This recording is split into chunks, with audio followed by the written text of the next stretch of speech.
کہتے ہیں کہ قدیم زمانے میں ایک رئیس کی بیٹی گھڑ سواری کے دوران گھوڑے سے نیچے گر گئی اور اس کے کولہے کی ہڈی اپنے بند سے جدا ہو گئی۔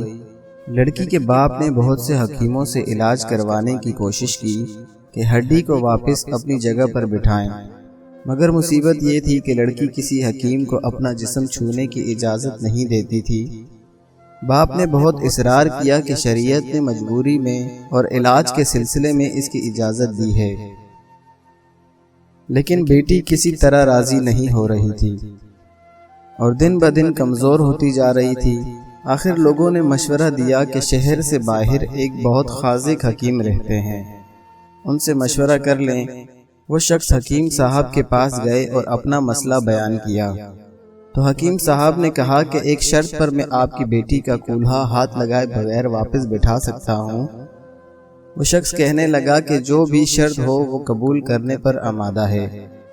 حکیم نے کہا کہ شرط یہ ہے کہ ایک بہت موٹی تازی گائے میرے لیے لا دو تو میں آپ کی بیٹی کا علاج کروں گا۔ وہ شخص بہت بھاری قیمت پر شہر کی سب سے تنومند گائیں خرید کر حکیم صاحب کے گھر لے گئے۔ حکیم صاحب نے کہا کہ آپ اپنی بیٹی کو پرسوں اپنے ساتھ لے آئیں، اسی دن اللہ کے حکم سے اس کا علاج کر دوں گا۔ جب وہ شخص چلا گیا تو حکیم صاحب نے اپنے شاگردوں سے کہا کہ 2 دن تک نہ تو گائے کو گھاس کا ایک تنکا کھلایا جائے اور نہ پانی کا ایک قطرہ پلایا جائے۔ شاگرد حیران ہوئے کہ اتنی تنومند گائے 2 دن میں بھوک اور پیاس سے مر نہ جائے، لیکن چونکہ استاد کا حکم تھا اس لیے تعمیل کے سوا کوئی چارہ نہ تھا۔ 2 دن تک گائے بھوک اور پیاس کی شدت سے بہت کمزور ہو گئی۔ دوپہر کے وقت وعدے کے مطابق وہ شخص اپنی بیٹی کو چارپائی پر ڈال کر حکیم صاحب کے پاس لے آیا۔ حکیم نے لڑکی کے والد سے کہا کہ اپنی بیٹی کو گائے کی پیٹھ پر بٹھا لیں۔